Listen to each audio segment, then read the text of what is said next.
আমার মাটির ঘরে এক সোহাগী ময়না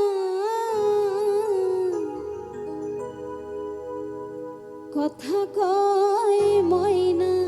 তারে দেখা